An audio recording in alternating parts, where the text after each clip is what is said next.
Good afternoon, everyone, and thank you so much for joining us. For those of you joining us for the first time, my name is Steph Kershaw. I am a research fellow at the Centre for Research in Mental Health and Substance Use, located at the University of Sydney, which is called the Matilda Centre.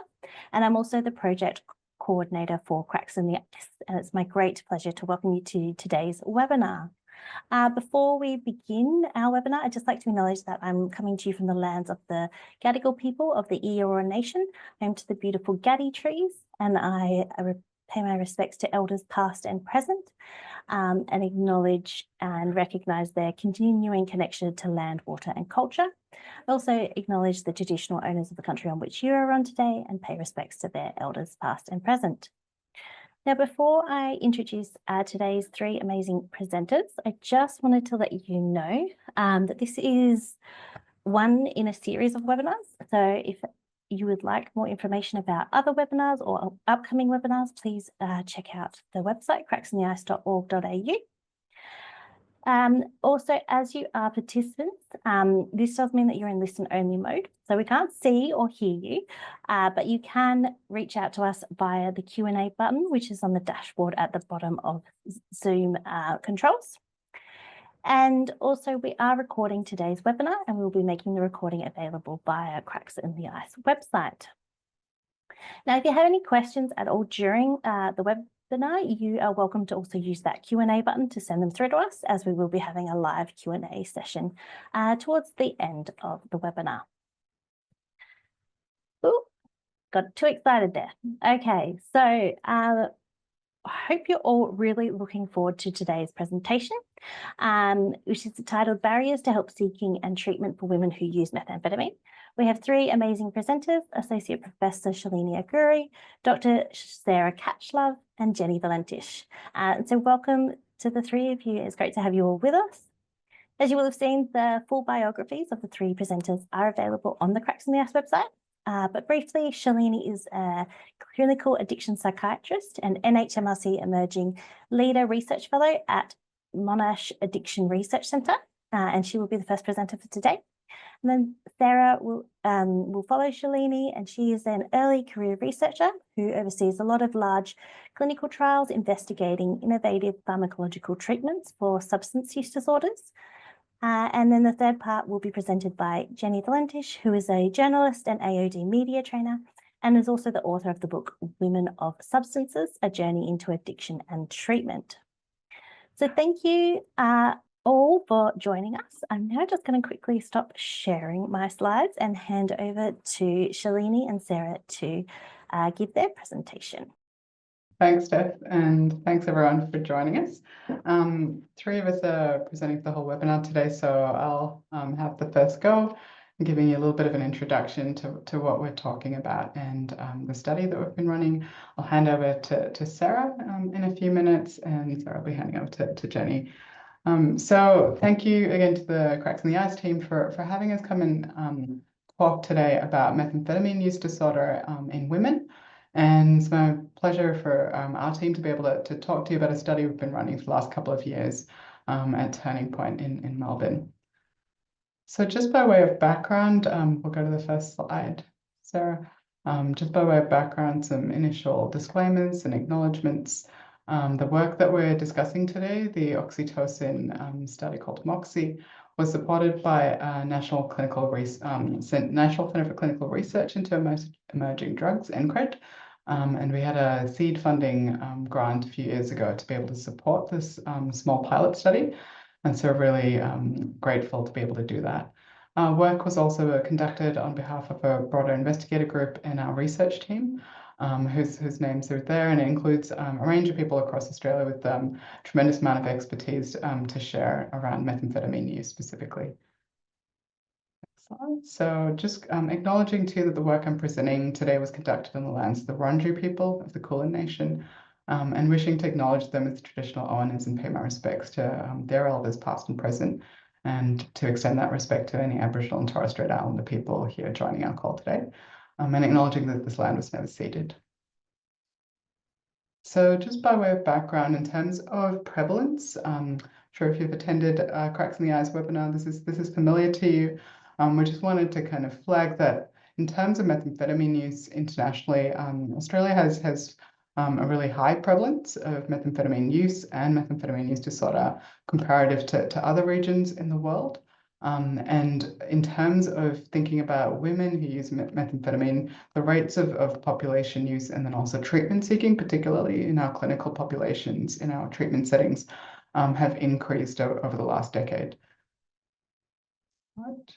In terms of the last kind of data collection that we've got in Australia, the National Drug Strategy and Household Survey highlighted that methamphetamine continues to be a public health problem for us here in Australia. It's probably been that case for about 15 to 20 years, but I think in terms of how that impacts on sort of treatment services, hospitals, etc., we still see a population group that kind of present with harms associated with meth that really kind of signal kind of regular use and dependent use. So we don't see necessarily rising prevalence rates in the overall population, but we do see a population that's using regularly and having a lot of harms associated with that. Amphetamines across our treatment settings in drug and alcohol treatment and across the country continue to be the second most common drug of concern for folks. And so that's after alcohol being the first and most likely reason people seek treatment. But amphetamine type substances are often the second. And we also see that we're seeing other harms associated with mental health associated harms and suicide related deaths, which I think historically have been sort of underestimated in the space as well. In terms of past 12-month use, and so this is anyone who's ever used in the past 12 months, the last Drug Strategy Household Survey kind of signals that, as I was mentioning before, that methamphetamine specifically has been relatively stable. It's not kind of rising significantly in the population, but that dependent kind of use is still kind of coming through into clinical services. And also flagging in the context of this specific study, one of the things that we were interested in kind of understanding is how we acknowledge, I guess, both the harms as well as the psychological kind of distress that people are facing when they are using the substance regularly. And we know that for people who use methamphetamine, this is probably the drug of concern that's associated with the highest level of kind of like mental health harms, mental health comorbidities, and psychological distress. And that's for a whole range of factors. It's not necessarily just that the methamphetamine itself causes mental health problems, which it can do, say, for instance, for psychosis and for many people, depression or anxiety. But we also know that people who use methamphetamine or amphetamine substances regularly can also have a whole range of other psychosocial or social challenges that actually make this very problematic.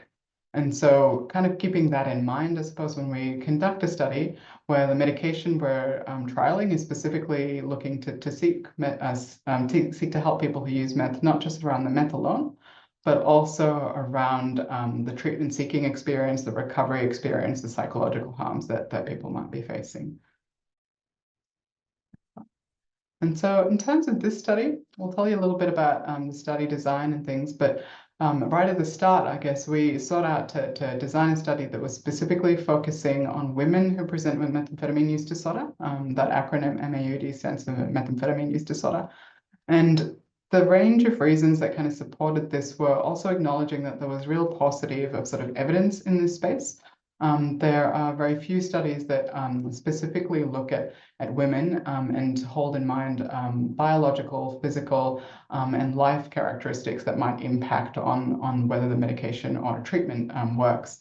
When we think about sex differences in the context of methamphetamine, and use the word sex here because we're actually looking at sort of biological processes that include, for instance, hormone mechanisms, aging mechanisms, and a whole range of kind of the ways our bodies process chemicals broadly. And so there are clinically important sort of sex differences between biologically male versus biologically female people. And what we really know about that is the pharmacokinetics. So when you take methamphetamine, how long it takes to have an active effect in your body and your mind. Also how long that lasts for, how long it is cleared by your body. And there are important differences between men and women around that. We also know that there are downstream effects and impacts on the brain and the body in terms of behavior, in terms of thinking and memory, in terms of structural brain changes. And then we also know that in terms of the neurotransmitter systems, these are particularly important when we both think about who develops a disorder and how the brain kind of gets used to having the substance repeatedly, those changes in the brain that can happen can also be different for men and women, but they can also be different in different parts of, say, the hormone cycle for women. So, overlaying, say, menstrual cycle effects on that, we kind of know that could be potentially different, and we don't kind of necessarily hold that in mind when we test treatments. Also, broadly speaking, people might be familiar with something called telescoping. And this telescoping phenomenon is a phenomenon where we know that women tend to present with more severe kind of effects of the substances that they're using earlier on than men do. And this can be biologically driven as well. So as I was mentioning before, there are different ways that our brains and bodies clear chemicals and deal with them. But there can also be aspects of telescoping that relate to kind of life and social kind of ways that we look at how treatment seeking occurs. So there are lots of barriers that we'll discuss later in the webinar around help seeking for women. And there are lots of reasons why treatments may not be configured to necessarily support women through treatment. So that means that might be a longer time between when people actually come into treatment for women as compared to men. And so people often present with more severe sort of symptoms when they're coming in. So broadly speaking, these are lots of reasons why we're focused specifically on this medication in women only. And we hoped that this sort of small pilot study would help us kind of understand what the next stage of research needs to be in this space. So oxytocin, Sarah will tell you a little bit more about this in a minute as well, but people might be familiar, any women joining us today might be familiar with this if you have had it administered during delivery, for instance, because this is a naturally occurring neuropeptide. It's part of our brain's kind of chemical system, and it occurs in our brains, but it also has downstream effects throughout our brains and our bodies as well. Broadly speaking, it's been associated with sort of trust, sexual arousal, and relationship building. So thinking about sort of pair bonding or affiliation with other people or other animals, as you see. Those are prairie voles. There's a picture of prairie voles there who are really known for their pair bonding and are used as an animal model for a lot of oxytocin research to really kind of understand how this plays out and how when you modulate it or mediate it, what that looks like. It has been administered intravenously during labor or delivery to bring on or induce labor. And so that's where you often might see it used. And so from that perspective, it is a chemical that we have a lot of decades of research in terms of understanding whether it's safe within our bodies. But what we're going to be talking about is really an intranasal way to do that. And the research overall really highlights that impact on how people relate to each other. So what we call social cognition in particular, so how we read other social cues, how we build relationships, and how we continue to kind of think about other people's kind of emotions, facial kind of changes in people's emotions, and how they interpret that into behavior. And this is really central to some of our thinking in methamphetamine use particularly. Because so much of recovery really kind of depends also on people's capacity to be able to engage in new relationships, to be able to find new kind of ways to connect with others. And so this is a really central part of one of the reasons we're interested in this is seeing whether we can also assist with sort of those therapeutic processes that might occur after someone's gone through a methamphetamine withdrawal. In terms of substance use disorder, there's a very small kind of body of literature or work that's been previously done with oxytocin and substance use. We know that biologically, and many of these slides kind of really focus on what we know from both animal research as well as a small body in humans. We know that it modulates our stress response specifically. So this HPA axis, the hypothalamic pituitary adrenal axis, really looks at how we actually modulate stress and how we contribute to stress in the moment. And so oxytocin has an effect directly on that. It also modulates behavioral effects of alcohol and other drugs as well. And that interaction between stress and how addiction is kind of set up and maintained is really helpful to kind of understand because we can kind of think about how that works during withdrawal as well as during recovery. Administration of oxytocin within animal models results in a reduction in many models of the animal or the sometimes these are rats within these models, reduction in administration of the drug. So we know that there might be a small signal there where just actually literally administering the oxytocin might reduce the need to continue to use. But we also were interested in sort of withdrawal symptoms and a range of kind of symptoms that arise during withdrawal, for instance, craving and cue reactivity. So actually people being exposed to methamphetamine-related cues, and does that actually change as well? And also the promotion, as I mentioned before, of social bonding and trust, not just in kind of recovery processes and in the world, but also with the therapists that people are engaging with. So a lot of kind of addiction treatment revolves around sort of counseling-based approaches, peer support-based approaches. The capacity to build trust within those relationships is really kind of central as well. In terms of kind of the broader literature, this is just a really quick snapshot to highlight there's a few studies that have been done in this area to date. And before we started the study, this was the case. I think it's still the case now that there's these 3 studies. And so stimulant use disorder has been tested within an opioid treatment setting. So this is a very small controlled trial with male veterans within a residential treatment program. And then there's also been one study out of San Francisco run by Chris Starfa and colleagues that looked at men who have sex with men, so a specific population that was also accessing, I think, HIV treatment within this context of this clinical program. And then they looked at sort of psychosocial therapies within that program and whether or not oxytocin administration would help people within that group therapy setting.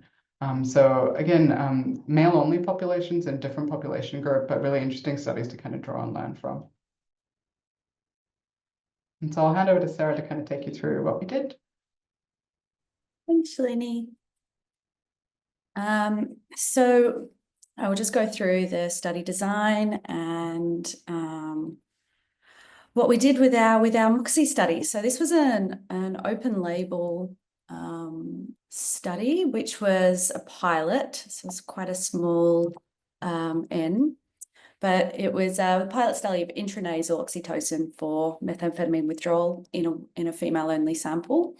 It was a 7-day residential inpatient detox at Wellington House, which is our withdrawal unit in Box Hill in Victoria. Participants would self-administer the oxytocin intranasally, so insufflation twice per day. They completed some questionnaires each day, but otherwise their withdrawal admission was just as per standard of care.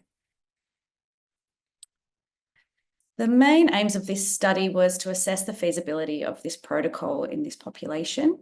And some secondary objectives was looking at the length of stay. So it was a 7-day admission, but historically, methamphetamine withdrawal is often cut short for various reasons. So we wanted to assess whether the oxytocin would have any impact on improving admission length. We're also looking at withdrawal symptom severity and craving, as well as relapse rates at 1 month post-detox, and as any engagement with treatments with their participants post-discharge plan at 1 month post-discharge, and also just safety and tolerability of the treatment as well. The eligibility was, inclusion eligibility was that we were looking for females who are aged between 18 and 65 years who met the DSM-5 criteria for moderate to severe MAUD, who were able to comply with the protocol and give informed consent. Exclusion criteria were other substance use disorders with the exclusion of nicotine and cannabis if they were pregnant, lactating, or not willing to use appropriate contraception, and any unstable medical conditions. So we have a preprint of the protocol, which is available on the QR code here if anybody's interested in checking that out. The methodology involved a pre-screen telephone interview. Participants were recruited from our clinic here at Turning Point and also at Box Hill Hospital. And we ran a few social media campaigns as well as clinician referrals from various areas. But our research staff conducted pre-screen telephone interviews with people who were expressing interest in the study. We then went on to an in-person screening assessment, which involved gathering consent, a full eligibility assessment with the trial doctors, as well as a comprehensive assessment for intake into the detox facility. Then within 2 weeks of that screening assessment, we also performed the baseline assessment sorry, that would be happening 2 weeks within prior to the admission, where the participants completed a battery of surveys and computerised the tasks, and then they went into their 7-day admission at Wellington House. Participants could self-discharge at any point. They weren't, didn't have to stay in, but during that 7-day admission, they would be self-administering the oxytocin in the morning and in the evening each day. And then 1 month after their admission, they would come back to Turning Point to complete a battery of surveys and computer tasks. So with recruitment, we had a lot of interest. We had 219 EOIs that were initially received, with 46 of those being eligible. A lot of people were lost to contact post the initial expression of interest, and quite a few were not interested in doing a 7-day detox. However, after phone screening of 46 eligible participants, we had 14 who were then eligible. Quite a few were interstate or had polypharmacy, other substance use disorders. A few people changed their mind, lots of different reasons. After the screening visit, we did deem 12, we had 14 screening visits, 12 participants were then eligible post that. Of those 14, however, 3 opted out pre-admission, so before they were actually admitted. So with our admissions, we actually had 9 participants in the end, and then all 9 went on to do the 1-month follow-up. Our demographics of our 9 participants were, they were on average 37 years old. The age range was from 29 to 52. You can see the percentages of different education. Most were employed, about half had children, most were living with family. They were quite a severely dependent group. They were using on average 25.4 days out of the past 28, and had been using for a range of time from up to 20 years of methamphetamine use. And 55% had sought previous treatment, and 33% had reported other drug use. So in terms of the feasibility results, the pilot data did indicate that the protocol is feasible. We had an 82% screen to drug administration, so that's a good thing. And 100% of our participants who were admitted did complete the 1-month follow-up. The length of stay, secondary outcome, so it was the admission time was up to 7 days, and patients stayed on average 5.4 days. We did have 2 participants who stayed the full 7 days, but it was, people did leave early for the most part. So as I was saying, MAUD does have high rates of unplanned discharge, which is on average about 5.5 days at Turning Point. So our participants were pretty average in that case. And over half had actually engaged in their post-discharge plan, so whether that was ongoing treatment or therapy with counsellors. Relapse rates, at baseline, as I said, the mean use was 25.4 days out of the past 28, and at follow-up that had slightly reduced to 19 days out of the last 28. So out of the 9 participants, 7 had relapsed at the 1-month follow-up. 5 had not changed their use amount. 2 had become abstinent, and 2 had reduced use by on average 4.5 days per month. In terms of the withdrawal symptoms and craving, on average, the withdrawal questionnaire, which is got a range of scores from 8 to 40, being higher scores indicating a more severe withdrawal symptoms. It was fairly average. Mean was about 21 over the week. However, the craving also fairly low considering the range that's possible on a craving scale. But you can see in the graph that it was quite variable across the participants. Some people reporting 100% craving the entire stay, some reporting quite moderate to low levels of craving.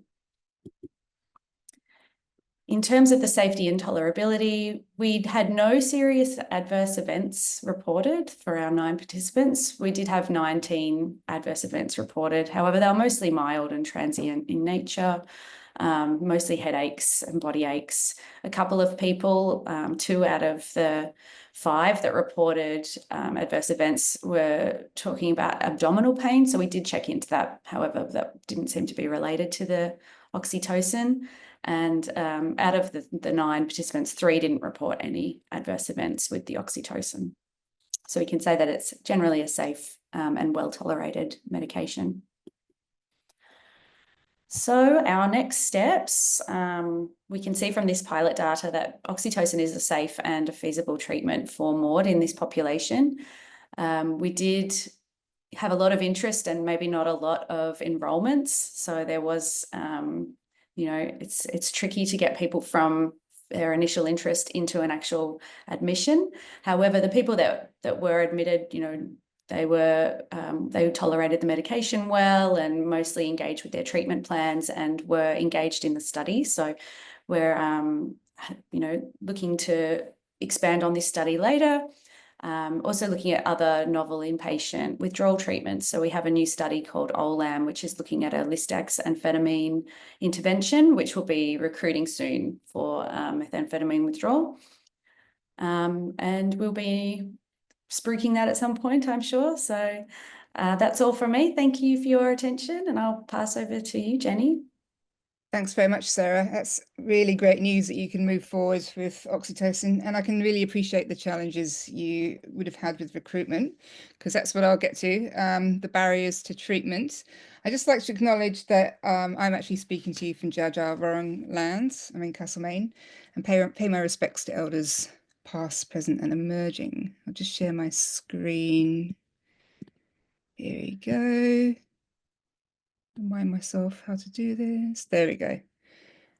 So there was a chapter in my memoir, Women of Substances, that was all about barriers to treatment, and I called it Keeping Mum. And I don't think I need to tell anyone here that it painted pretty.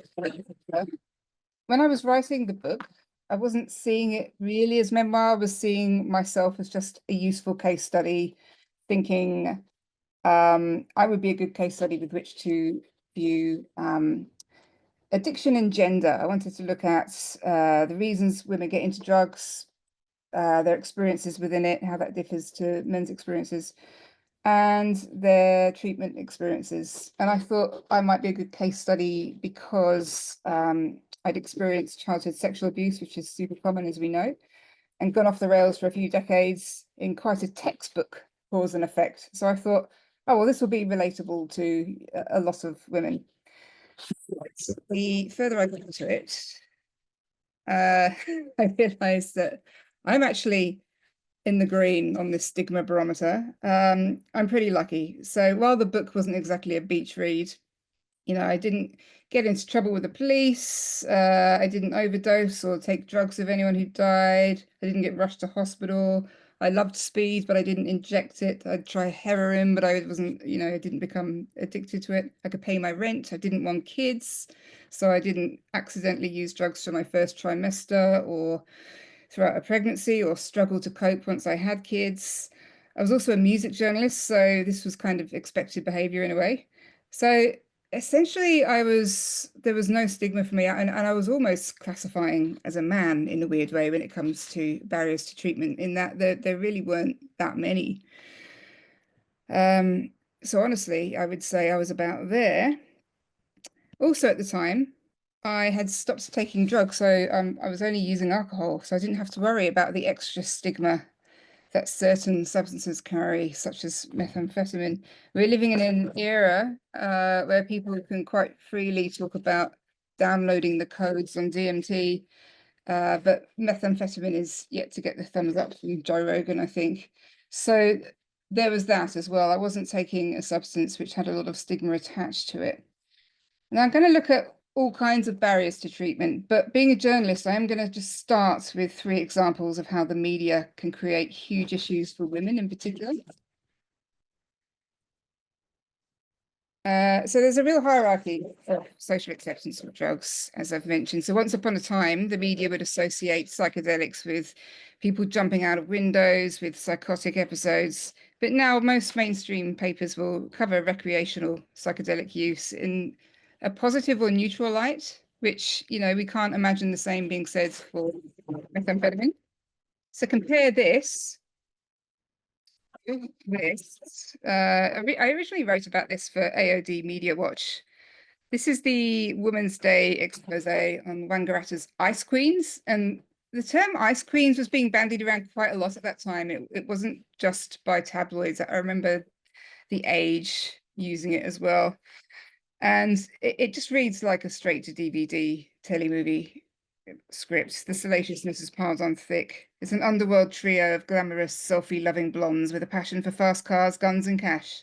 And they transformed the picturesque cathedral city of Wangaratta into the ice capital of country Victoria. And the journalist really hams up that kind of us versus them divide between normal God-fearing folk of the town and the ice queens, who are called evil young women. And evil is another word that gets used a lot around ice and people who use ice. The author does acknowledge some of the hardships and trauma that the women in this story endured, which is unusual. Although he did also publish the medical history of one of them, which is obviously a complete no-no, but it's buried quite deep into the story.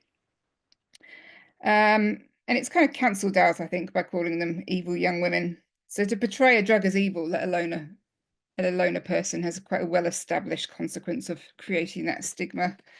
And it would have been worth mentioning that in Northeast Victoria, where this story is set, there are absolutely no state government funded facilities at the time. That might have been a nice footnote to the story, but it was not.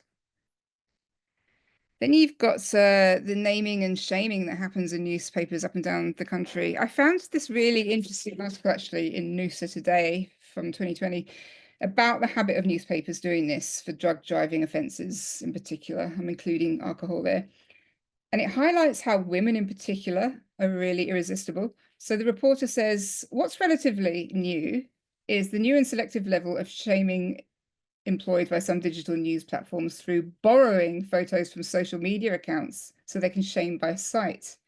In this, the selection process seems to be more related to youth and attractiveness than to the severity of the crime. Put it this way, if you're a middle-aged businessman who blew a biggie, it seems you're less likely to see your wrinkled prune on display than, say, a young mum behaving badly. And actually, the writer admits that he himself had been before the local court on drink driving charges, but had received none of this treatment. And so it was that on 7th of July, 2 local women aged 36 and 20 found themselves named, shamed, and pictured, while another woman whose alcohol reading was higher, and a man both avoided photographic identification. So the media's love of putting people in the stocks obviously has a trickle-down effect. If you just look at your local town's Facebook page, you're bound to see lots of chat about druggies. So we know how immediate the impact is. And it would be incredibly difficult for anyone to seek help for methamphetamine use. I saw this 2024 Australian study, that must be the one on the right, and it was of community pharmacists in Sydney. And it was found that almost unanimously, there was fear and apprehension towards people with methamphetamine use disorder. And then the AOD specialist workers in the other study reported that many GPs don't want to see AOD clients, but especially those who use methamphetamine. They're seen as problematic. And I'm imagining, I haven't seen data for this, but I'm imagining there may also be stigma within treatment services by some staff and some clients towards people who are using methamphetamine. So there are all sorts of tired tropes that people using drugs get saddled with, but nobody gets it worse than the mother. Here's an example of a mother who had an open Facebook page or Instagram. So, credit Facebook, here we go. So, of course, she was irresistible to the son. Her defense lawyer told the court that it was her day off and her autistic son was sick with a migraine. He said she would now resign from her job as she couldn't face the shame. So mothers do experience some pertinent problems. Driving when intoxicated becomes harder to avoid when kids need picking up and dropping off, particularly in the case of single parents. Stay-at-home mums who feel trapped or isolated are more at risk of starting their evening wine use or drug use increasingly early. And mothers do tend to be more secretive about their drink and drug use for obvious reasons, which means they're less likely to seek help from their GP or elsewhere, which leads to that telescoping effect mentioned earlier, until that situation has become too severe to ignore. And there's the catch-22 that using drugs as a parent and being judged harshly for it is likely to induce shame. And if there is ever a more motivating emotion behind substance use than shame, I'm yet to hear about it. This is the last media example I'll give, but this is a really appalling example. It's about the triple murder of Adeline Yvette Rigney Wilson and her kids. Adeline went by Yvette, so I'll call her Yvette. The headline ran, "Children Murdered," and essay went, "Hungry as slain mother put ice habit ahead of her family," where you might think the more appropriate headline would be "Man Murders Women and Children." And in one of the only news stories that moved past Yvette's methamphetamine use, which was in the Advertiser, Lauren Novak talked to the many carers who had looked after her throughout her troubled childhood. And we learned that she was one of 9 siblings, shunted around the country as a child, frequently around drug use growing up, had a large scar on her head, and at one point had to be flown to hospital as a child. So it was widely accepted she'd experienced terrible abuse and neglect. And we can imagine that it would have been extremely hard for someone like Yvette to find a facility that would either take children or to find someone who could look after her children. So to save herself, she would most likely lose her kids to the care system to be shunted around from pillar to post the way that she once was. Why women take meth, all sorts of reasons, but one maybe specific, more specific to women is it's almost become the modern mother's little helper. So you used to be able to pick something up from the chemist to keep you pliant and capable at your, housework and your job.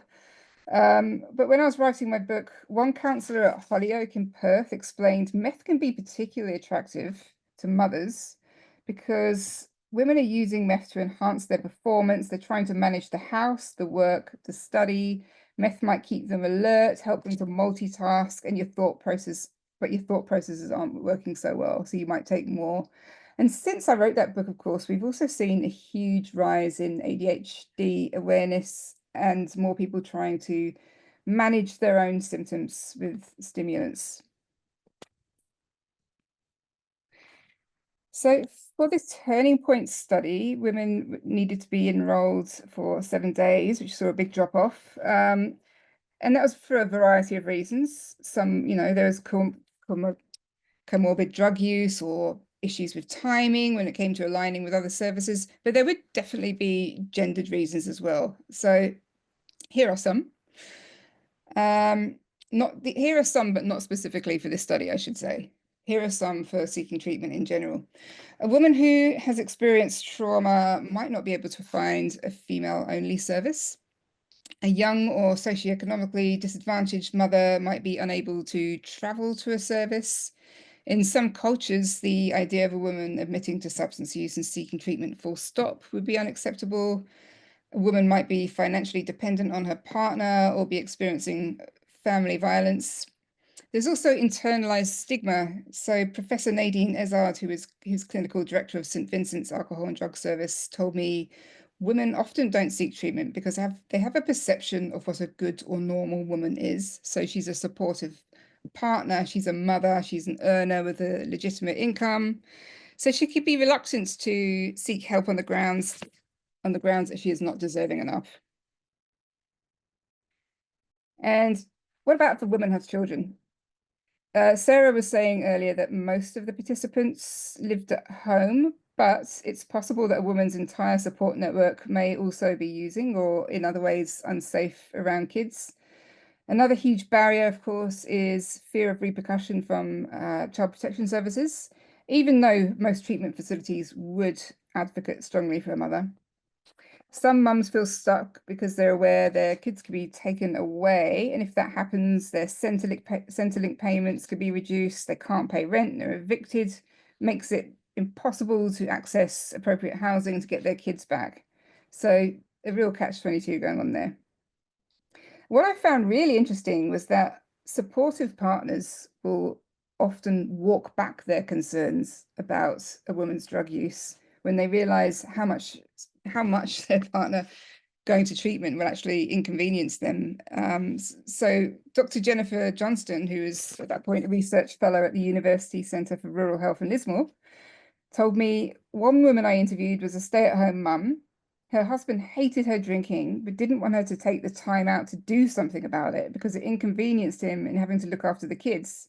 She had a real struggle to make the space to do a 7-day detox. It was her one shot at getting it right, which is probably not going to be enough. The overview of the study shared today says there are no sex-specific treatment approaches currently available. I think I've got that right. Yeah, great, thanks.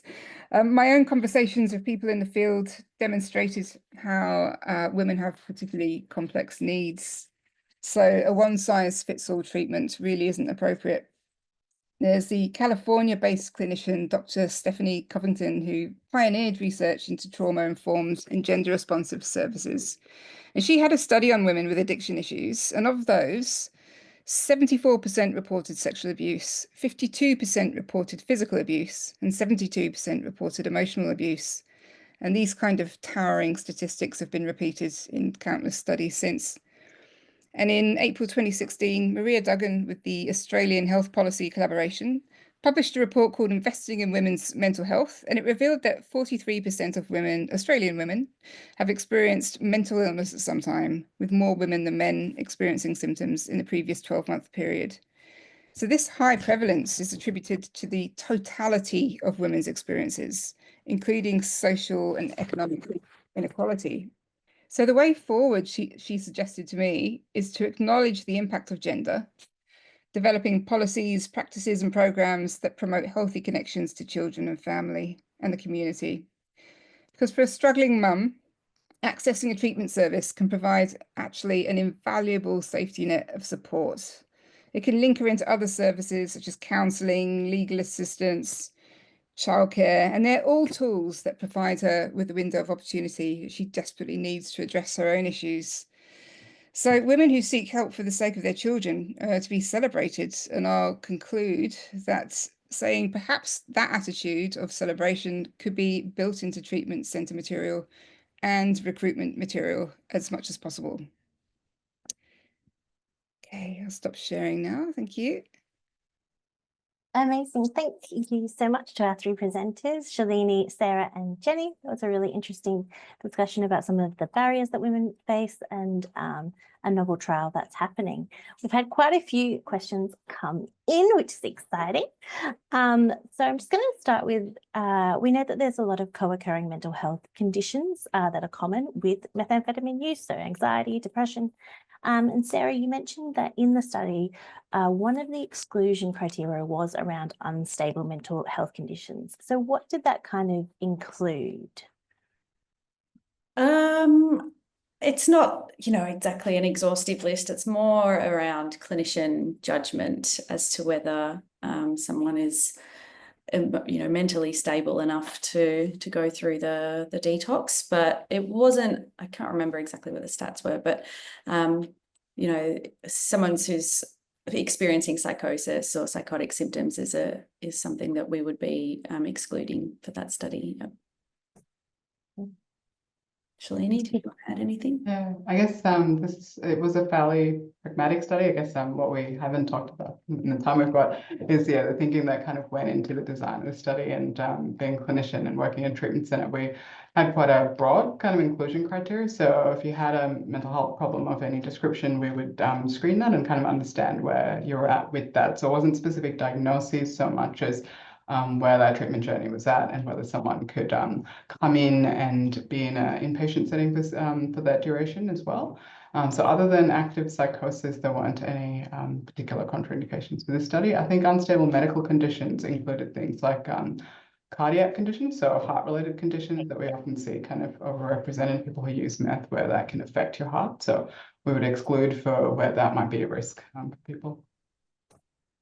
Yeah, and as you talked about, Jenny, obviously the overlap between mental health and methamphetamine use can also be a barrier. And I know that some people often feel confused about whether or not they should seek treatment for their mental health or for their methamphetamine use. And so I just wanted to get the three of you's opinion on, the complexities around treatment, and what do you think that sort of the co-occurrence and the best kind of way to treat that is? And no one wants to jump. Is that just because it's a big question? That feels a little bit too big for me. Yeah. I'll have a go, and yeah, we can color it in. I mean, I think we in one of the other hats I have is running an integrated care centre in Victoria, the Hamilton Centre, and part of this work is exactly what the question I think is really highlighting. I don't think treatment settings are universally kind of set up to think about how to treat both problems, and I think that's a problem for the treatment systems rather than for the people who are seeking treatment. I think what we often see is, when you come in the door of a treatment service, that people sometimes get this response where you have to go somewhere else to get either your addiction treated first and come back for your mental health problem, or vice versa. And so that's about us, I think, acknowledging, first of all, that both problems really typically kind of co-occur rather than not. And then skilling up the sectors, the workforces, etc., to be able to kind of work with what's presenting. I think for someone who's kind of experiencing both problems, I think it's about what treatment is accessible.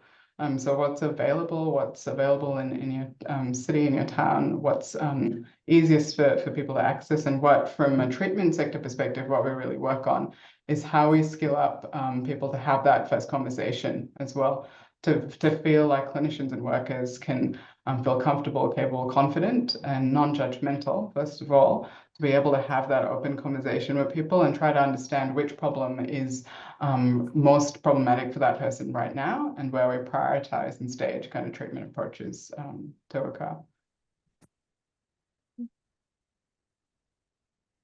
Thanks, Shalini. Yes, so yeah, I think there is a lot more recognition now that there is the overlap between mental health and methamphetamine use, but also some of those reasons that why people who use drugs are starting to come to the fore. So when it comes to treatment options, you mentioned, is it more that we need to create a more specialized services for women? Is it that we need a more holistic community approach to change some of the attitudes around drugs? What are the sort of things that you would like to see happen in this space to make treatment options more accessible and more available for women? Jenny, what are your thoughts? Gosh, I'm so sorry. I was just reading one of the questions. Could you repeat that? That's okay. It's just about what do you think needs to sort of happen in this space? Is it really just providing more specialized services for women, or is it more around creating a more holistic approach, including upskilling health workers in sort of the issues and barriers that women face, and a community approach to sort of talk about the stigma associated with methamphetamine? What are the sort of things that you would like to see happen? I think a huge problem is how siloed all the services are. So let's say someone has got an eating disorder and, a substance disorder as well. That's incredibly hard for them to get treatment in either place. So they can fall between the cracks. There are a lot of ways people can fall between the cracks if there's comorbidity. So none of us know the answer to this, but there's got to be a way of connecting services and having better communication and not having them operate as separate entities. Yeah, that's a big one, I think. Sarah, do you have any thoughts about what you would like to see happen in this space, kind of around how to better address women's treatment needs? Yeah, I mean, I think it would be great if there were facilities that were female only. We did have some participants who weren't comfortable being in a co-ed facility for 7 days. So that definitely factored into some of our participants' experience. Obviously, trauma is prevalent in this population, very prevalent. So these are all things that, do make a difference and need to be addressed. So I think, yeah, but obviously a holistic approach is going to be a wonderful thing down the track. But we can just keep pushing towards improving treatment options, I think. Yeah, for sure. And I think just having webinars like these and starting these conversations is a good place to start. Okay, I'll give you a nicer question. What do you think about, is there any relationship between the use of methamphetamine and body image or eating disorders for women? And does that play a role or a factor when it comes to seeking help for women? I've got a bit of insight onto that one, actually, because there was a chapter in my book about the comorbidity, and there was on Blue Light, which is that harm minimization website, one user was describing her ambivalence about quitting methamphetamine, and she said, the second time I tried to quit, I went up almost 2 dress sizes, and it really freaked me out. As petty an issue as it may seem to some, this is a serious issue which really contributes to my hesitation in stopping, despite how bad meth is. And quite a few drug and alcohol workers that I spoke to for the book described what's sort of termed rehab spread. So the combined effects of quitting drugs and suddenly, getting 3 square meals a day. And that can be distressing to people who have actually appreciated the way that drugs have given them like a svelte figure. And then as soon as their appetite returns, they start to put weight on, and that can create another set of behaviors, maybe leading to an eating disorder, for instance. Yeah, it's really great insight. Shalini and Sarah, have you come across this in any of your clinical practice, or did this come up in the clinical trial at all? Not so much in this trial specifically, but it was a very small kind of study. I guess in clinical practice, I think, yeah, it is definitely a barrier for particularly, I think, as we were talking about this type of drug as well as other stimulants and cigarettes as well, have an appetite suppressant effect. So whilst people are using, that's going to reduce kind of appetite, and when you stop using or when you're cutting down, you're going to have those mechanisms kind of kick in as well. So I think that's it's a definite barrier for a lot of folks. In terms of if this oxytocin study was to become more of a mainstream treatment, how long do you think the treatment would go for is one of the questions. Would it be 7 days? Would it be a month? Or would it be something that would be much longer acting, something potentially like buprenorphine? I didn't forget and then throw to Sarah. I guess one of the things, trying to answer live a few of the questions because we've got a few. I think one of the considerations, this was a very initial pilot for this medication because it had never been trialed in this population before. And so from here, where we go and how kind of research in addiction treatments would work is we would then try and run a larger study. And in a larger study, we'd be aiming to kind of understand these questions. How often do people need to be taking this?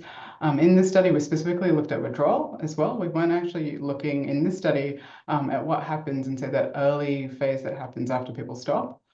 So that first week, second week, third week out of a detox, and that's a really important time to kind of understand whether this is going to be helpful or not. So that would be the next step, would be to run a study like that to answer those kind of questions, and then also answer lots of other questions as to whether this is effective in that phase as well. Yeah, it's really hard when you're running a pilot study to answer all the questions. Jenny, did you have any thoughts on that? I don't have anything to add to that, no. Just a general question around the prevalence of methamphetamine use. So, Shalini, you in your pretty graph, you showed that the prevalence was quite high in Australia, but if the prevalence hasn't really changed, what's happening around the sort of, is it a shift in demographics? Is it the incidence of use? I know we've seen that shift in the type of over the last decade. Yeah, so I think what you just mentioned, Steph, the type is part of why that dependent pattern of use has really been sustained.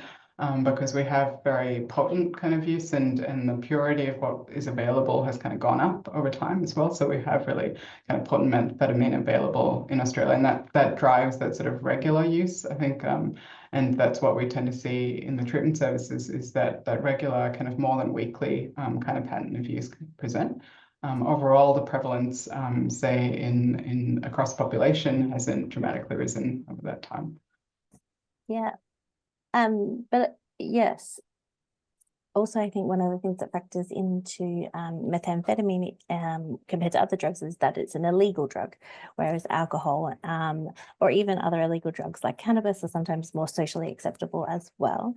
And so this is kind of leads me into a question for you, Jenny, around, do you feel like the normalized representation of sort of the wine mum in fictional media contributes or reflects in journalism or coverage of AOD issues? Or are we now seeing that there's a shift and alcohol is being clumped in more with the sort of other drugs? Yeah, it's funny because my social media feed, because I wrote an addiction memoir, is just full of people saying, you know, alcohol is a poison, and why aren't we seeing it this way? Has more widespread harms than any other drug. So they're very literate about it. And there is definitely a huge boom in, you know, alcohol-free drinks and being sober curious. So I think people are sort of starting to associate it more with other drugs now. I think even though, you know, it's sort of a national sport, drinking, still, we are more literate, and we are recognizing, I mean, it used to be only the AOD sector that referred to alcohol and other drugs to get that across, but I think that has really become clear in recent years. Yeah, for sure. Shalini or Sarah, do you have any comments on that? No?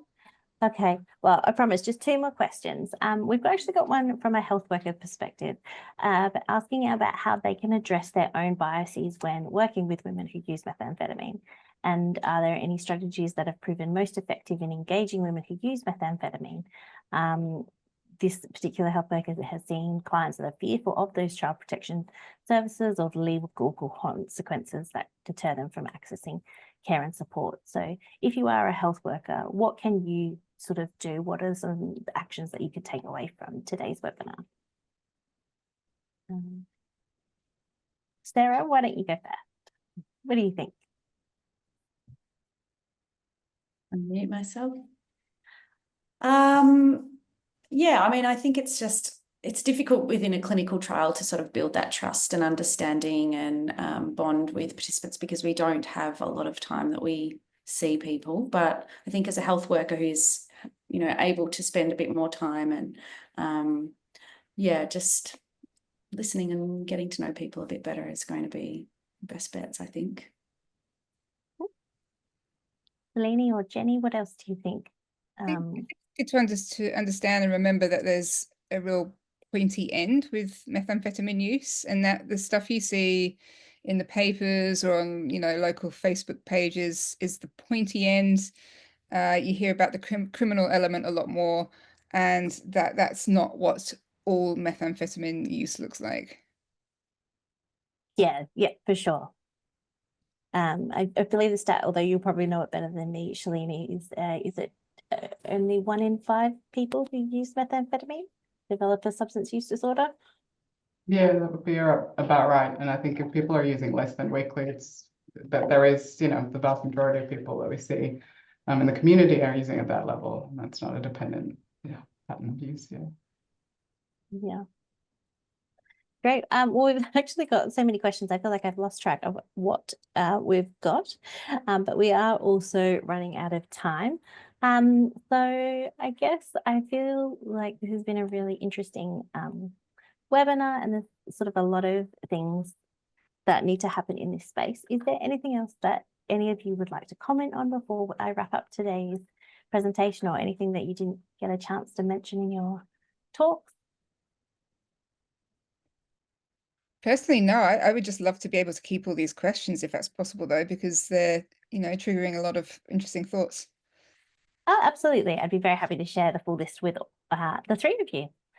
Okay, well, thank you so much. And I'm sorry to anyone who didn't get their question answered. As you can see, it was obviously a really interesting and engaging webinar, and lots of people had thoughts and things that they would like to ask and share.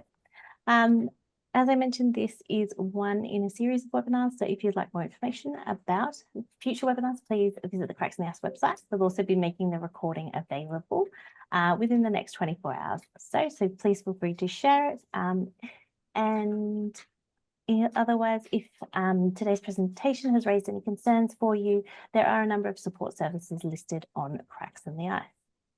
So thank you again to Shalini, Sarah and Jenny. It's been great having you with us. I'm sorry for all the curly questions, but hopefully now you can go have a nice restorative cup of tea or something. Thank you so much, everyone, and have a great rest of the day. Thanks, Steph. Thank you. Thanks.